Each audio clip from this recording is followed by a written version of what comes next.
G'day from sunny Sydney this morning. How's everyone doing? G'day, I can see Susan in the chat box already. G'day, Susan from Melbourne. Welcome to Pixel Chatter episode number 27. Episode 27, just having a bit of fun with cameras as normal.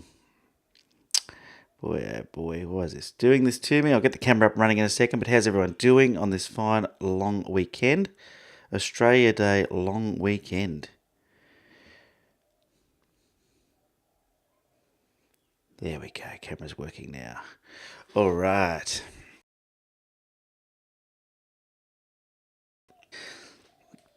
All right, let's get stuck straight into the show. No mucking around. Although the stream is playing up a little bit at the moment, so it might do some buffering or something, but it'll come good. It might come good. Let's see what happens. Our internet is very spasmodic, if that's a word. Crikey, sometimes it can get pretty bad. Hopefully everyone's having a good weekend. Here in Australia, for those of you that don't know, it's Australia Day long weekend. So what that means is that we all took Friday off. It's not always a long weekend. It depends on what day. Australia Day is a public holiday, but it's turned this weekend into a long weekend. So a lot of people would be going away and doing things. I'm just going to quickly plug in another Wi-Fi to see if I can get a better Wi-Fi signal going, because this one seems to be bad. Hopefully you can see. G'day Kyle from NZ. I seem to have constant issues with this with Wi-Fi, with technology here. We just don't get good Wi-Fi here in this country, unfortunately. We don't get good internet, rather, in this country. But the stream says the stream is good now, so I'm just going to plug the other one in as a backup. So if it happens again, I'll have it. Just this little wireless dongle. I've got this thing here, and it operates on 4G, as you can see. And if things get bad,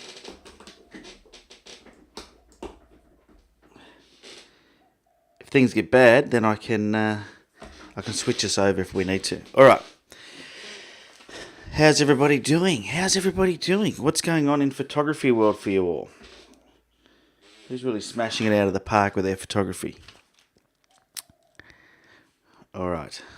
So, first of all, what I'll do is just remind everybody, if you probably heard this every week and getting sick of it, we've still got a couple of spots left on the Tasmania photography tour in May. It's a 5-day tour where we're going to head to Cradle Mountain. There's 8 of us going so far. We've got room for 10. And what we're going to be doing is getting up every morning, shooting sunrise, shooting sunset. During the day, we will be heading into the rainforests and checking out if hopefully there'll be some fungi around. The other thing that we'll be doing is I'm going to be running a couple of workshops.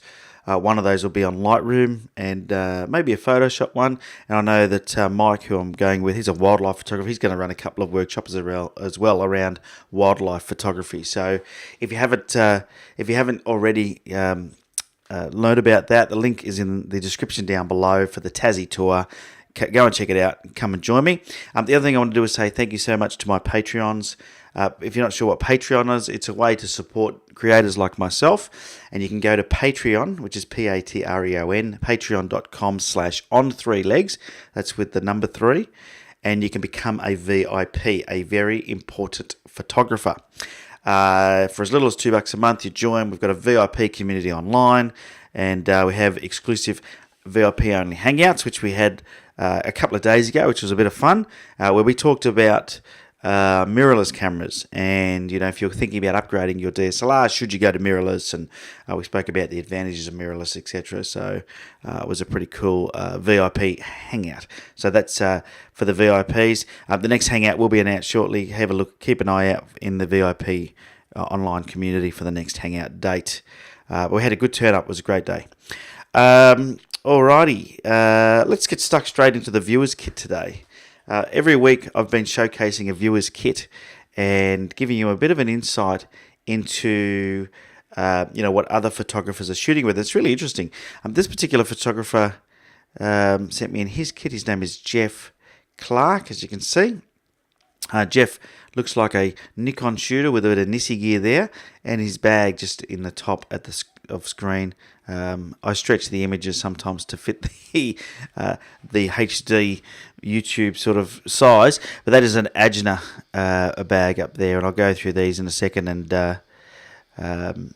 tell you exactly what's in there. Let's just remove Jeff's name off the screen there so we can see what he's got in his kit. Okay, so he shoots with a Nikon D810 and he's got a Sunway Photo L bracket. Now, if you don't know what an L bracket is, an L bracket allows you to flip your camera from horizontal to portrait really, really fast.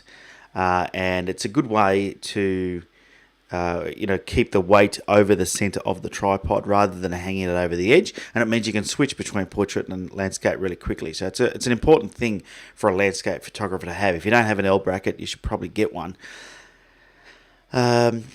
He's got a three-legged thing, Winston carbon fiber tripod, and a three-legged thing is a tripod manufacturer. Not many people are using their tripods, but it's good to see a couple around. A Velo remote shutter release, and then he's got a bunch of lenses. So 16 to 34 there, 24 to 70, 105 millimeter, which is the macro, I think. 70 to 200 millimeter, you can see there on the left. Nice zoom lens. And I can see a teleconverter in front of that. That's a 2x teleconverter. And then he's got if you look to the lens on the very right is the 45mm tilt shift lens, which is the one that I use for my panos with my Nikon camera, and it works really, really well. And you can pick them up cheap sometimes, so just keep an eye out on eBay if it's something you wanted to do. And then he's got the Nissi filter kit. So those cases, you can see the brown case is pretty recognisable as the Nissi filter kit. And he has a 6-stop filter, a 10-stop filter, which is like the big stopper. And then he has a reverse grad, 3-stop. Which I think I explained last week what it was, which is the grad that starts at the horizon and peters off towards the top of the frame, allowing you to settle down the very high level of light at sunrise or just after sunset. Like all good photographers, got himself a little headlamp there, a LED lenser headlamp just to the left of that kit, which everybody needs. Now here's something that I thought was interesting. That thing, I think at the bottom of the screen, I think that's what that is a knee pad. And he's given me a description of what's here, and so I'm assuming that's the knee pad. So he's got a knee pad must be for leaning down, taking photos. Of course, he's got other things like lens cleaning cloths and extra batteries and etc. etc. So there you go. There's Jeff Clark's kit. Thanks for sending that in. Now, if you want to send your viewer kit in, all you got to do is in the description once down below. I think there's my email address, ben@on3legs.com, which is with the word 3. It's in the description down below anyway, and send me through your viewer kit and a bit of a description of what's in the kit, and if there's anything in there that you really like or that's a bit strange or whatever, make sure you explain that as well so I can explain it to the viewers and share with the rest of the world what you're finding is working really, really well. I've seen quite a lot of photographers with those Agena those f-stop Agena bags. I know mine, it's probably the best bag I've ever had, and that's a pretty big claim considering I've been doing landscape photography forever, and I've tried so many bags. Just so comfortable, so versatile, and I know they were having troubles with delivery, with fulfilling orders. I don't know how the company's going, but I think they were having a bit of trouble, but I think hopefully they get their stuff together and they stick around. It'd be a shame to see them not stick around with such a good product. Alrighty, so thanks, Jeff, for sending that. If you want to send your kit in, as I said, ben@on3legs.com, send me the email. The other way you can do it, of course, is send me a Facebook Messenger post, attach the image, and you just do that at my Facebook page, which just look for On 3 Legs and you'll find me if you're not already a Facebook follower. Alrighty, so let's jump into the chat box quickly, see who's joined us. Wow, quite a lot going on in there. Let me go back. All right, there's John Grawl. G'day, John. We got one of your images up for critique today, John. Bala from Lane Cove. G'day, Bala. Alan from sunny Spain. Just found out you won a local photo competition. How cool's that? Good stuff, Alan. Well done. Brian. G'day, Brian. Rick, international hockey match over the road from me today and tomorrow. Kookaburras versus Netherlands. Will be noisy, yes. I'm sure the Kookaburras will be noisy. Jim McDowell, grumpy photographer. Good to see that you're you're admitting you're grumpy. G'day from Scotland. Chance says nice kit. So Rick says, who else uses Nissi filters? Don't be afraid to jump in that chat box and give him some feedback. I've never even seen them in the flesh, I don't think. So there you go. Alrighty. So let's jump into the Lightroom tip. In fact, instead of a Lightroom tip this week, I've got something a bit different. And what I'm going to show you is I'm going to show you how you can make a calendar. Now, I know we're almost through January. And, once a month's almost over, there's 11 months left. And making a calendar is a great way for you to share your photos with your family, your friends, maybe some work colleagues. And if you're really keen, I guess you could get them printed up professionally and sell them. It's probably a bit late for that now. But it'll introduce you to the world of creating a calendar and it's actually really easy. There's a fellow online that's made it really easy called Matt Klukowski, and I'll show you in a second his website and how you can download the templates for Lightroom. But making your own calendar is awesome because you can then hang your images up on the wall, and every month you have a new image. And you can give them, like I said, you can give them away to family, friends, colleagues, etc. So I'm just going to jump into a screenshot from the YouTube video. I did try to have the YouTube video going, but the computer didn't like it with all the stuff going on with Lightroom and live streaming. So here you go. But anyway, you know what a calendar looks like, right? So this is a template in Lightroom, and the template is available from redphotographic.com. If you go to redphotographic.com, you'll see on the top menu bar Lightroom calendar templates, and I'll just quickly flick over to that web page now so you can see. But up the top here, right up here, I'll make my mouse larger, yep, is a link, and I'll put the link in the chat box so you can all grab that. And if you're watching this later, it's redphotographic.com, redphotographic.com, and you'll be able to find it. And here you download the template, depending on whether you want a Monday start or a Sunday start. Depending where you are in the world, it may depend on what you want to do. And once you download the template, you import them all into Lightroom and you follow his instructions. Now, he has a video, which there is a link for on this page. So he has a video, which I'll show you quickly. We won't be playing the video because we don't need to do that just yet. But he has a video here that explains exactly how to do it. You can see that's... he takes you through it step by step, how to insert your photos and how to make the calendar different colors and make it suit you. And so it's really simple to do, and it's a great way for you to be able to share your photos. So I thought rather than a Lightroom shortcut or tip today, I thought what I'd do is give you a year and make your own calendar. And it's just a great thing to do. So I suggest you do it. And then you can print them up yourself if you want, if you've got an A3 printer. If not, you can print them up at your local printing store. Ask them to print it. Won't be very much. Usually they'll only charge you maybe 30 or 40 cents a page, so it might end up costing you $5 or $6, maybe $10 tops. If you want to get them professionally done, well, then you're probably going to pay a little bit more, and you're going to need to do a higher quantity. It depends what you want to do with them, but a cool thing to do, because I think so many of us have photos that we just sit on our hard drive and we don't share with anybody, and we should be sharing these with everybody and letting the world know about our photography. All right. So that's the Lightroom tip for the week. Let's jump into image critiques now. Okay. I'm just getting my image critique folder up. So this week we have got 3 images. Reorganize myself here. Alrighty, let's jump in the chat very quickly before we start image critique. If you wonder why sometimes I look up there, that's where my camera's in front of a screen and my chat box is just to the right of the camera. So, alrighty. So Daniel, you made your first calendar for 2018 as Xmas gifts. It was a great gift. Yeah, it's a great thing to do. G'day, sounds and images. Hello. Brian uses Lee. That's what I used.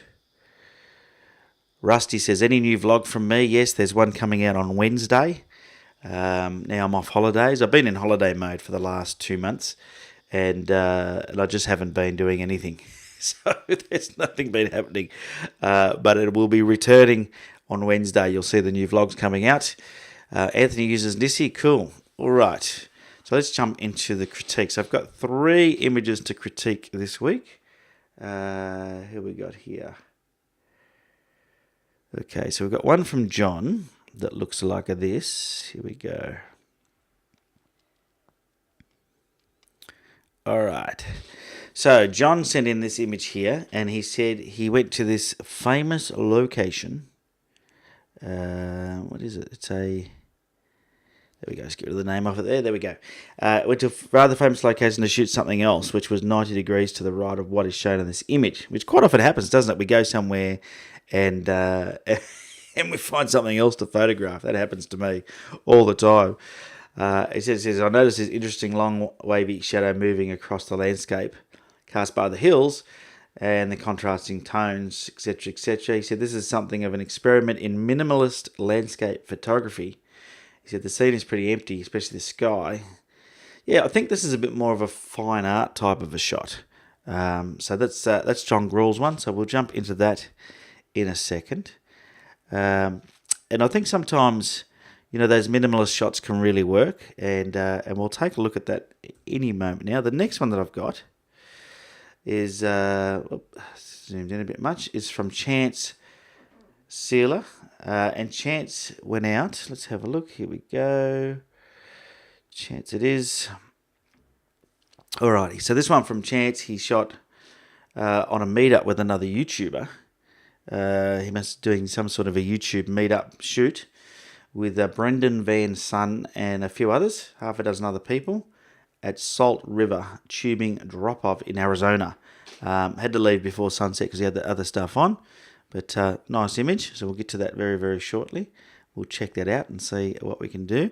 And then the final image is, here we go, looks something like this.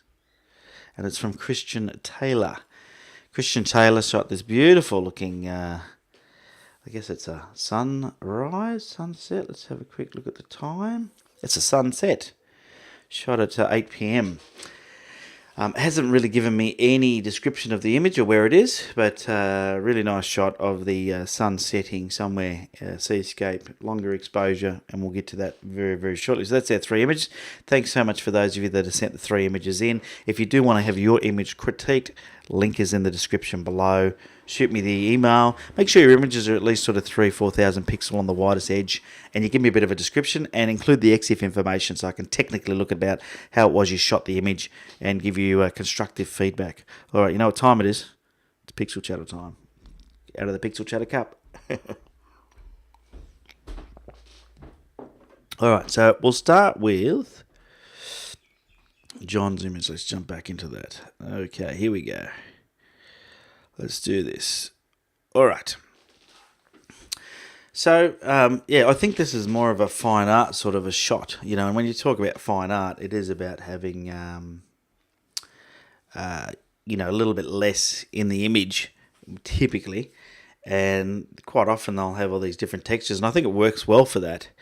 I think that, these sort of rolling hills, etc., just a couple of trees, there's still something not quite right about this image to me, and I just think it's composition. I think I'm okay with the plain sky. I'm okay with the minimalistic feel.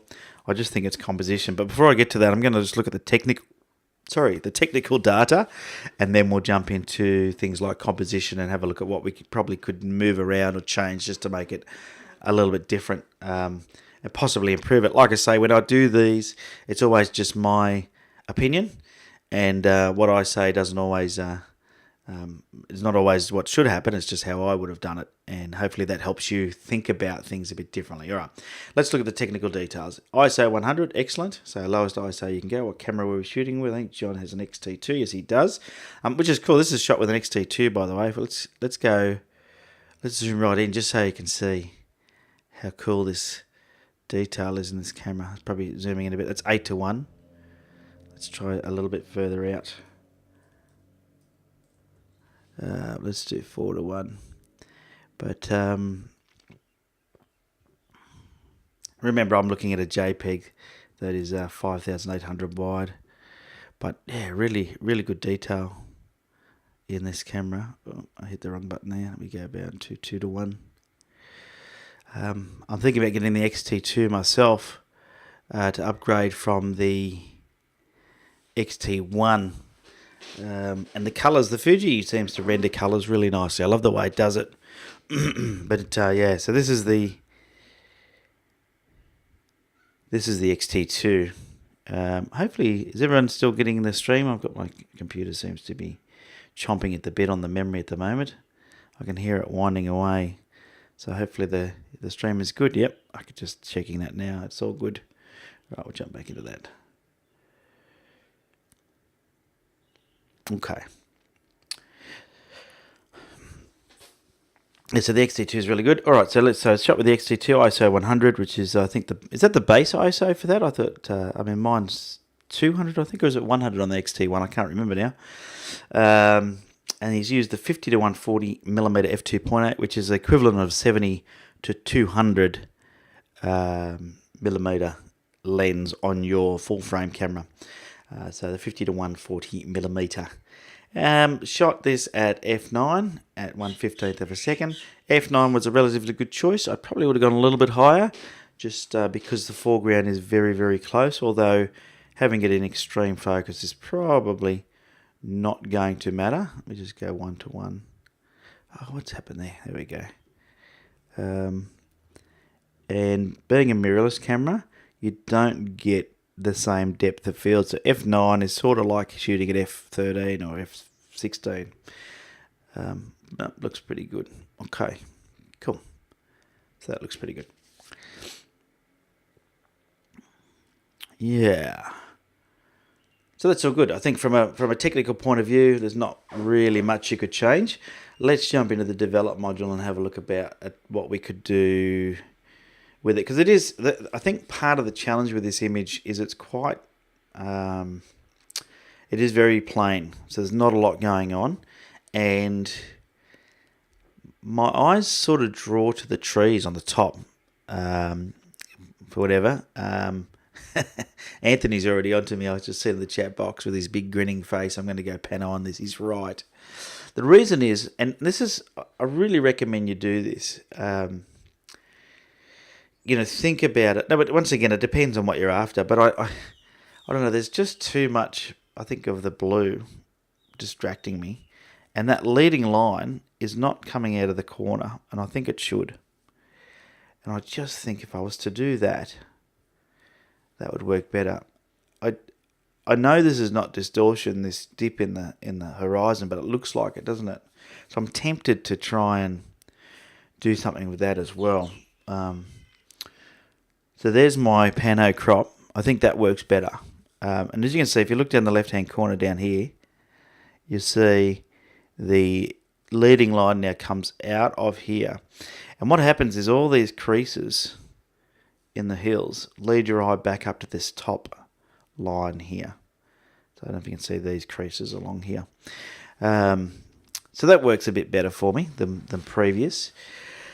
I'm thinking, as much as there's no lens correction required, I'm just going to have a quick look, and I may not keep it, but I just want to try and level out that horizon a bit.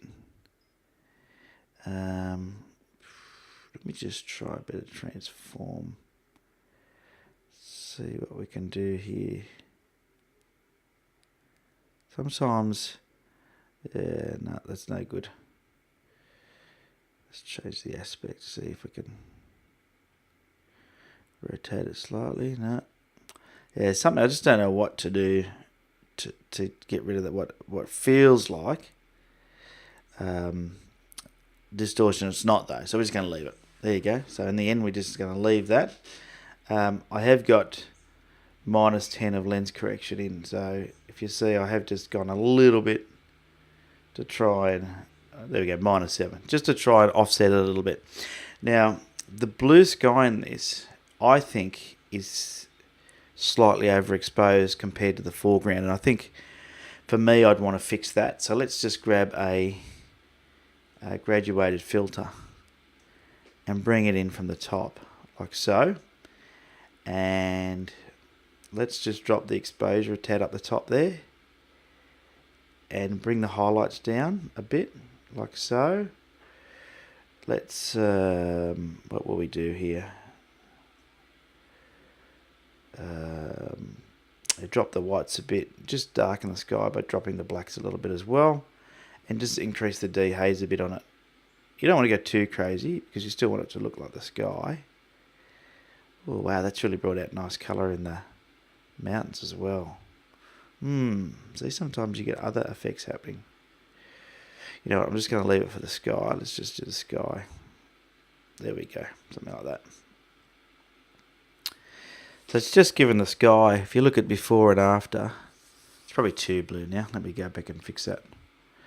And that's probably the dehaze more than anything. Dehaze does this wonderful, if I do it all the way, it does this weird and wonderful things. So we'll just break that back off. And then let's have a look.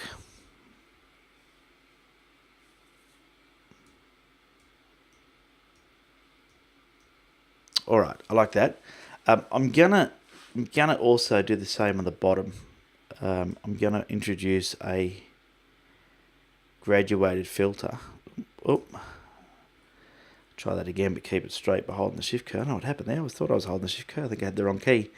And what I'm going to do is get rid of that clarity. I'm going to drop the exposure down on the bottom just a tad, just to darken it down, because we don't really want to draw the eye to the bottom. Yeah, I like that. I think that's cool. Now, something happened before where these mountains really coloured up nicely, and I want to just explore that. So I'm going to grab a brush, and I'm going to bring the dehaze up, because I think that's what did it. And I'm just going to brush a bit and see what happens when I dehaze. Yeah, I don't know if you can see the colour coming out in that mountain, but it is. So I'm going to dehaze all the mountains, and just to make it a little bit more interesting. Here we go. Run a bit of I'm just brushing over the mountains like so. Now we're getting like a real golden tone on this. Yeah, look at that. That looks good. All right, let me get rid of that brush for a second. Actually, I'll bring the brush back. What I'll do is I'm going to make another adjustment. I'm going to I don't want to overdo it. See, if I go all the way to the right with that, I'm going to increase the clarity, because I like to get the definition in those little valleys. And I'm going to reduce the highlights, just because it's a bit being hit by the sun there. And I'm going to just bring the blacks down a little bit and increase the contrast just on that area. There we go. I like the look of that. There we go. All right. So let's do it before and after. In fact, let's isolate the image. There we go. So before and after. Before and after. So you can sort of see how, just paying a bit of attention to the colours has really changed the image. And my removal of the distortion. Actually, what I've done is I've distorted it, but just, I think, in a favourable way for my eyes. And then, if you look here, just increase the colours here on the mountains and the definition of these lines by increasing the clarity a bit. That's quite a nice image. I would hang something like that on my wall. Yeah, I don't know. I'm not the minimalistic type photographer, but that looks quite good. What do you think, everybody? What do you think of that one? I think that's about where I'd stop. I don't know. I think the sky still has a bit of the wrong colour to it, so I'm just going to try and adjust that slightly. Just warm it up a tad. I've got a bit of a lag happening here with Lightroom. Oh, it's a bit too much. Let's have a look and see. No, don't like that. So,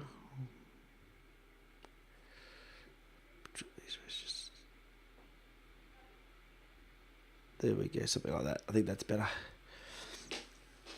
Yeah, it looks good. Yeah, the sky would be nice if there was a couple of really nice white puffy clouds in the sky, and I think it would be, more extraordinary. So if you think about that image that photographer took, I can't remember his name now, the famous Microsoft one. In fact, let's see if we can quickly Google it. Let's jump Microsoft, I don't even know, cloud image. Let's see if we can find it. No, that's not it. It was a dumb thing to type in. Does anyone know the guy's name? Microsoft Screen Image. There it is, this one here. So this is a good example of an image that was very... Oh, great. What happened there? Here it is here. Let's look at this one. Here's a good example of a really minimalistic photo, but because of the clouds, it worked really well. And this guy just stopped on the side of the road and took this photo. I think that's the one. I'm pretty sure that's it. Yeah, it's it. It's everywhere. See those photos? There they are. And that's probably the original one there, because that was the original dimensions of screens back then.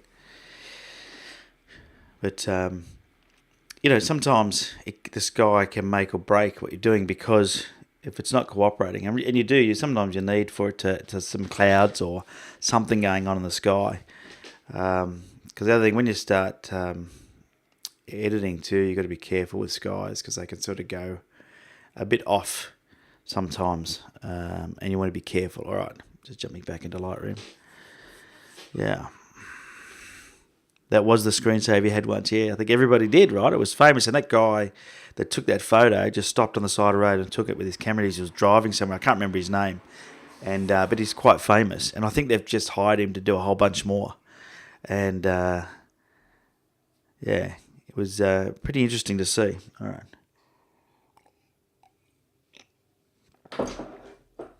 Okay. So John has just got a couple of other things there that he is mentioning now. I'll just bring the image back up quickly. He said, for those who are interested, I shot below the base ISO of the X-T2. I thought so, yeah. Which produces less noise, doubles the length of the exposure. Yeah, okay. I'm not a big fan of going outside of the base, because it's not truly shooting at 100. It's a simulated mode. But geez, Fuji have just really got their stuff together. They've really done a great job. So, thanks for sharing that. We'll jump into the next one. Let's get into the next image. Let's do this. All right. Next one is going to be... Who's lucky next? Come on, computer. I've got a whizzy wheel coming up, a little coloured wheel of death on my Lightroom, which is never good. Oh dear. Let's have a look. Who we got next? All right, the next one we've got is by Chance. Chance took this image on a meetup of another YouTuber, Brendan Van Sunnen, at Salt River Tubing Drop-Off in Arizona. So there must be a point where they go tubing and there's a drop-off area. These rocks just amaze me, because they're always bigger than they look in these photos. If we can find... Is there any people on here anywhere, Chance? If there is... Let's see if we can zoom in a bit and have a look around. Oh, why is my Lightroom doing that? All right. I believe, too, there's a... There's some cactuses. Oh, I'd love to go here. These are the cactuses that you see in those... oh, gosh, Lightroom, why do you do that to me? That you see in those movies, like... In the middle of the desert. We just don't get cactus like that here. But they're everywhere here. Wow. But I can't see any people, but I can see cactuses.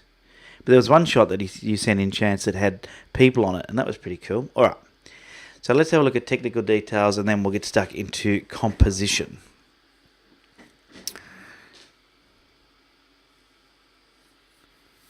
So Chance says no people at all. Okay. So, shot with Nikon D610, ISO 400.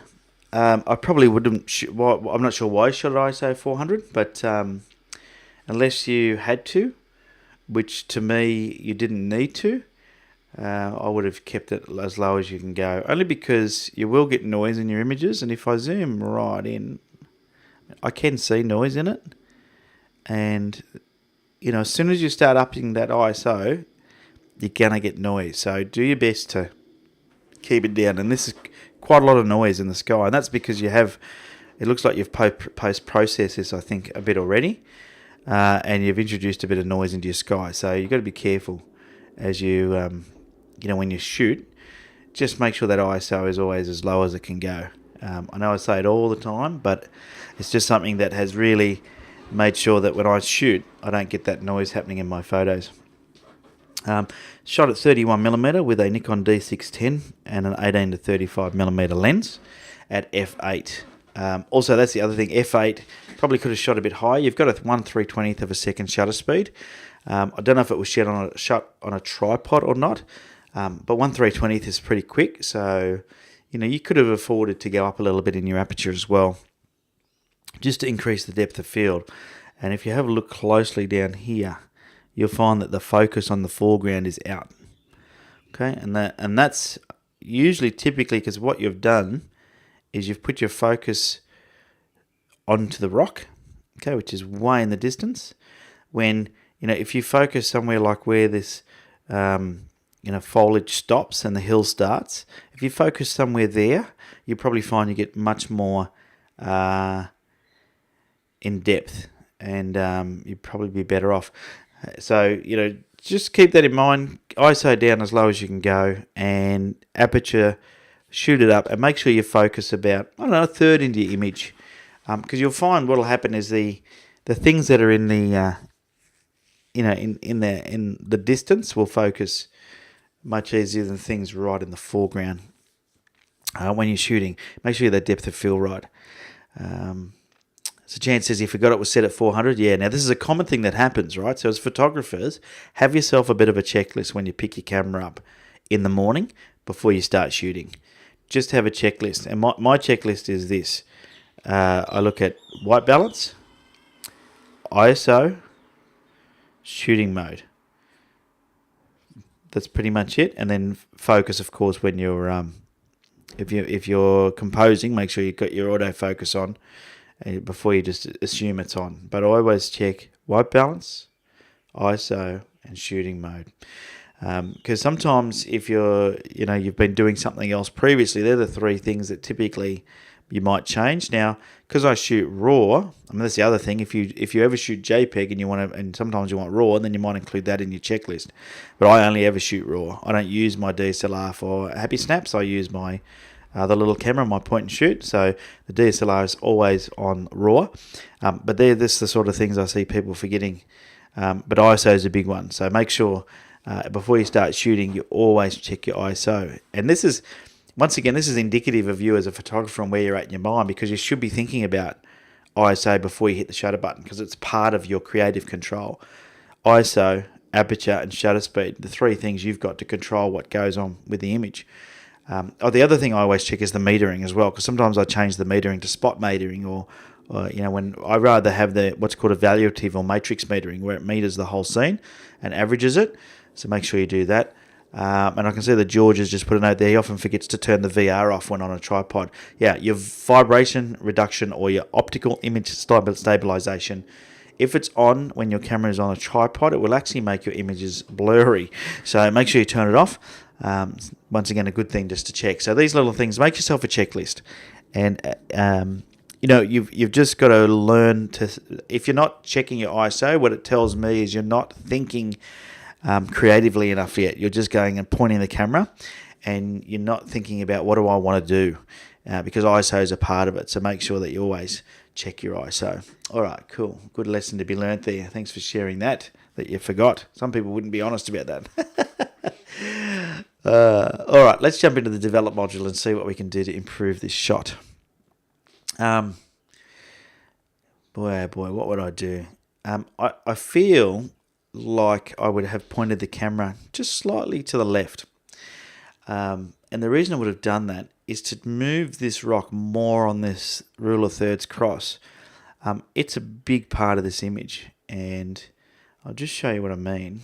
I probably would have had it like this, and I'm going to have to crop something out to make this work now, to make it roughly the same size, but that's okay. Even that crop works better by thinking about the main. What you got to think about is, where do I want the viewer's eye to be drawn to? Because it will be drawn to those points on the rule of thirds, and if you look at any of the overlays in Lightroom, they all sort of draw the eye to the same areas. The rule of thirds is an easy one for us all to start with because it just works. So, always have a look and think to yourself, okay, well, what is the main feature here? What's the biggest thing? What's going to draw people's eyes? And it's definitely this big rock. It's huge. It's a monster, all right? And it's part of the feature. Now, it was either that or, let me undo that crop.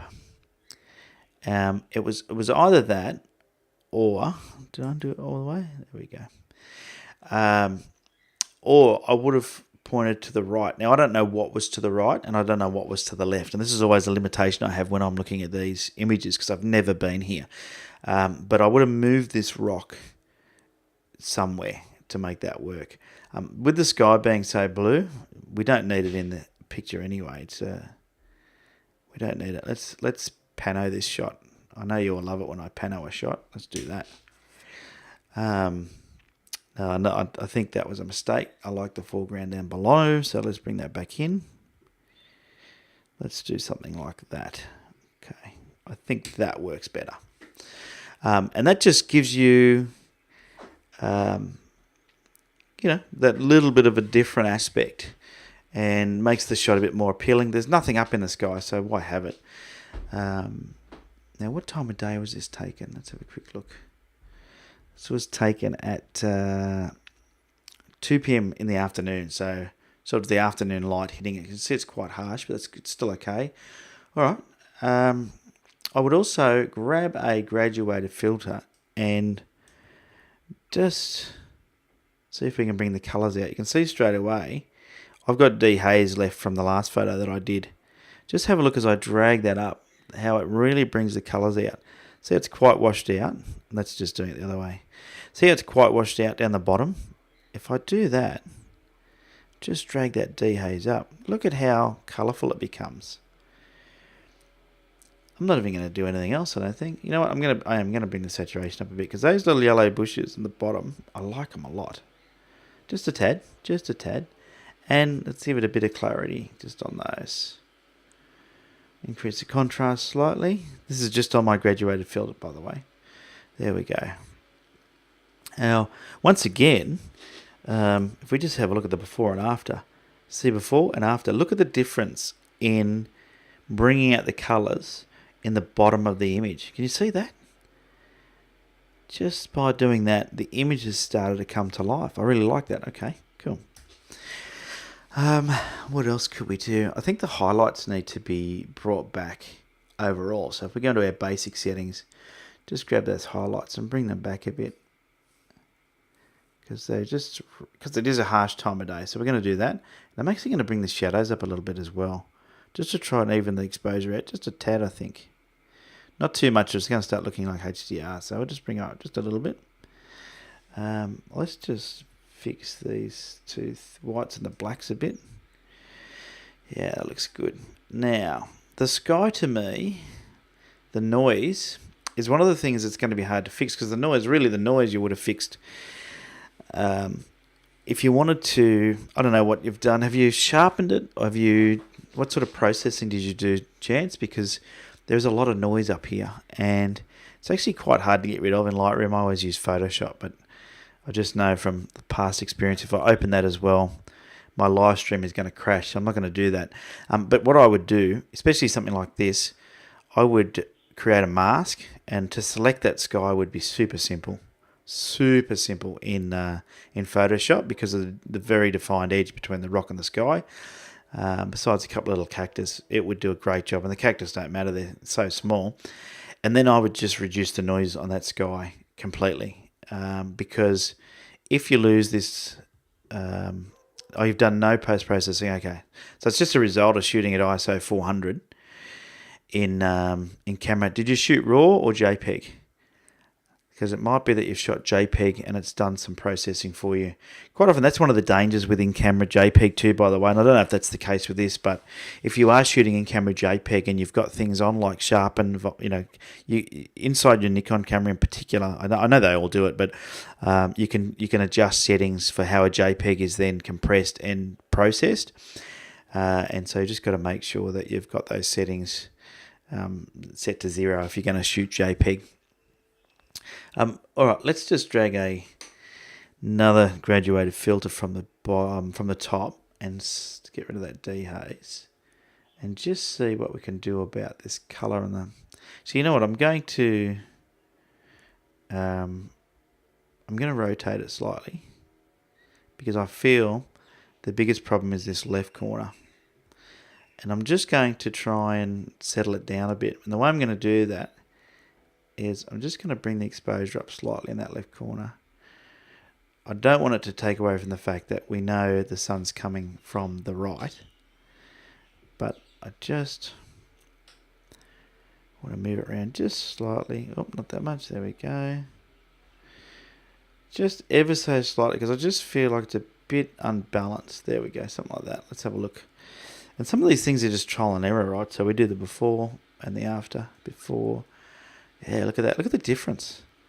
Look at the difference in like the definition of the rocks and the sky. Yeah, that's looking good. So that's before, that's after. Before and after. What else would I do? You know what? I've seen a little bit of a glimpse of this colour of this rock there. So I'm just going to have a look and see what happens if I grab a brush and a brush with some saturation and some clarity. That's what I'm going to look at. And I'm just going to brush over the rocks a bit and see what happens. And once again, it's trial and error. I might not like it and I might undo it, but I'm liking it. I'm liking it. It's looking good. It's looking good. You know, this is just really making the rocks jump to life. Wow, that looks good. This is a great location, Chance. I'll tell you what. I'm jealous that you've got this location so close by. All right, now let's just do one final thing, and that is let's grab a saturated, sorry, not a saturated, a graduated, a saturated filter. It is saturated at the moment. Let's remove the saturation. And let's just drop the exposure down the bottom here. See the bottom? I'm just going to drop it down a little bit just to vignette. And I'm also going to do the same. So you can see it's 0.9, so nearly 1 stop. And I'm going to do the same on the top. Am I? No, I'm not. It's already still a bit dark up there. I'm going to grab a radial filter and just try and do something about this top area. Just reset everything there to 0. And I'm just going to just try and just get this top area to settle down a bit. It's a bit, to me, it's just a bit out of whack. Something like that. Let's do that. That looks good. All right. Now I can grab my graduated filter, drag it down from the top like so.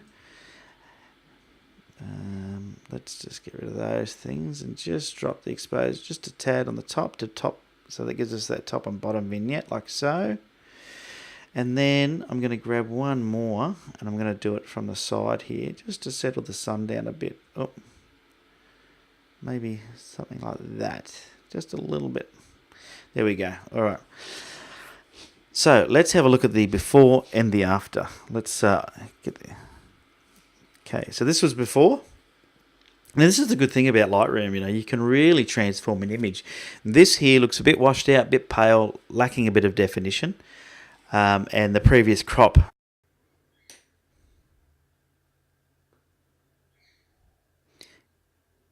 Yay, I think we're back. Holy moly.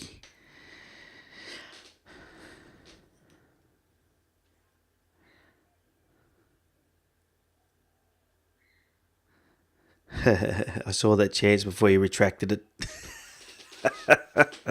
You think your image was too much for my Mac to handle. I'm going to have to agree. All right, now, I don't know why it's doing this. Interesting.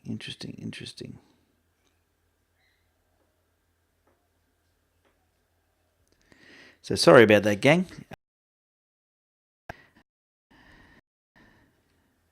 And I'm going to have to, I think I'm going to have a look at the memory that I bought and see if that's the problem, because it keeps happening.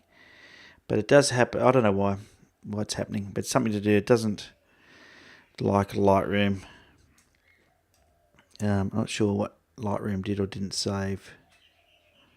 So let's just have a quick look.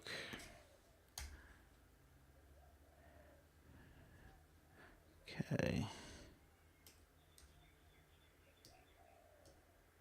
Okay. The apple is not big enough.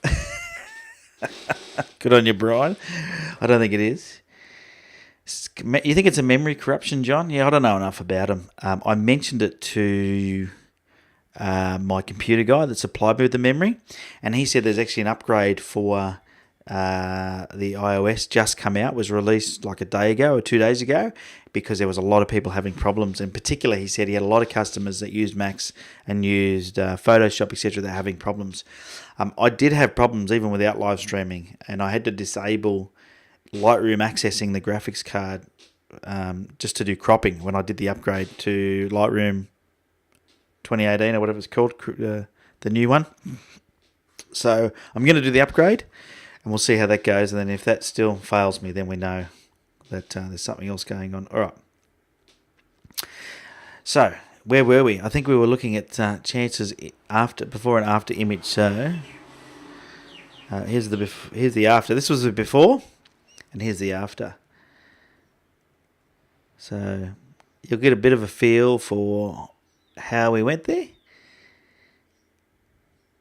and hopefully you like the changes that I made. Like I said, once again, it's just it's just my thoughts on this. It doesn't mean it's how you should do them, but it's just how I like to process images.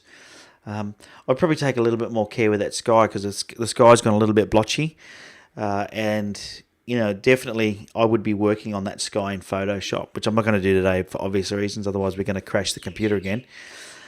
I would definitely have put that sky into Photoshop, or that image into Photoshop. I would have isolated the sky by doing a selection, which would have been easy as, and then I would remove the noise, and I would probably change the colouring a bit, and I would have tried to even that out a bit more. But otherwise, good image, mate. Good image, and shame you couldn't stay till sunset, because I think it would have been an amazing location for sunset, although there was no cloud in the sky. So there you go. So you say you like the changes. Should have sent the other one. Yeah, go for it. Send it in. The one you took the next day, send it in, and I'll get it on a show in the future. Alrighty. Now, we did have a third one. Let me get that one up. I'm thinking what we might do is we might leave this third one. No, we'll do it. We've got a few minutes. Let's jump in. And do it. I lost about, 3 minutes because of that restart. But let's jump into this one. Now, this one is from Christian Taylor, which is also, I think he's the Gaming Force or something username sometimes on here. I don't think I've seen him here today. Something about gaming, I think. I can't remember.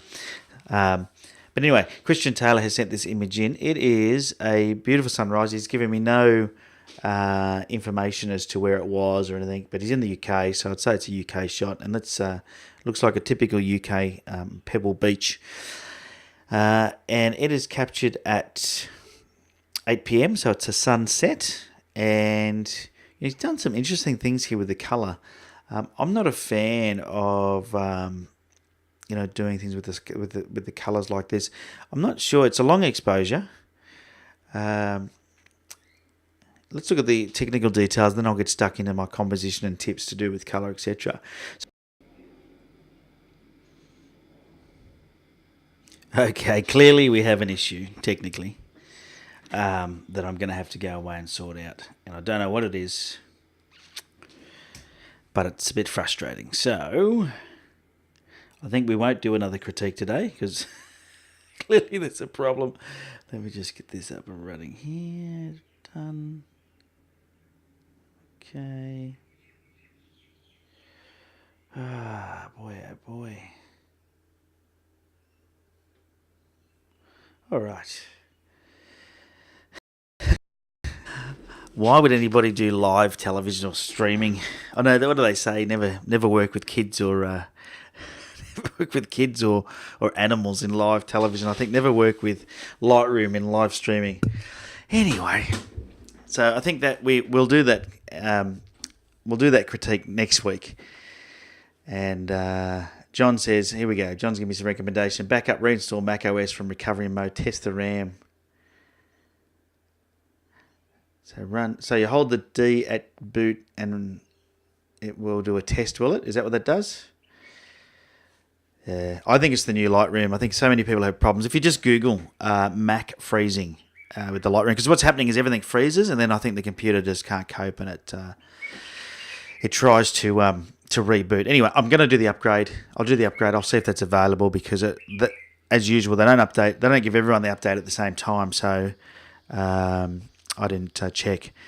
But I'll do that hardware test thing and just make sure that should check it and test the RAM and make sure that's okay. Because I honestly, I don't think I've seen a huge improvement in performance since putting that in, going from 8 to 32 gigabytes of RAM. I thought I would have. Things did open and things did work a bit quicker when I had multiple applications open, and I thought that must be it. But I know Lightroom has been a bugger for so many photographers since launching Lightroom, and it only does it when I have Lightroom open. It doesn't, and the live streaming at the same time. And if I'm working on a bigger file, and Chance's file was a little bit bigger. The other thing is, it seems to have something to do with the crop tool. So when I touch the crop tool, and a lot of other people had the same problem. So, yeah. Yeah, the whole system crashing. Yeah, that is unusual, isn't it? Should be probably something hardware-based. But was it doing it? No, it wasn't doing it. No, it was before I put that memory in. It was just freezing Lightroom, I think, and I was forced to restart. It's hard to crash the whole system. Oh, good to have someone with your experience, John. He's an Apple developer, so there you go. Anyway, that's it for this week's Pixel Chat. I hopefully you enjoyed it. Go and make a calendar. If you make a calendar, I would love for you to send me in some screenshots of a few of the months with your pictures so I can share them on the next Pixel Chatter, because I think that would be kind of cool. And I did put that link in earlier. I don't know if it's still in my memory. No, it's not. I've lost that page now. But I put that link in the chat earlier. So, if you scroll up to the top of the chat, you'll find the link, and you'll be able to go and check out and download the tools to make your own calendar. I'd love to see your calendars. Shoot them in. The other thing, if you enjoyed, learning about other people's kits, because we had a look at Jeff's kit, which was this one here. If you like looking at viewers' kits, please send me in your kits. Just take a photo of it like that. Don't have to be creative with that at all. Just lay some of it out. It doesn't have to be all of it. And just explain what you've got. And I think everyone's interested. It's been cool sharing a kit every week. So if you'd like to shoot in your viewer kit, we'll showcase that on the next Pixel Chatter. Depending how many I get, I only do one per show. And of course, if you want an image critique, instructions are in the link below, ben@on3legs.com. All right.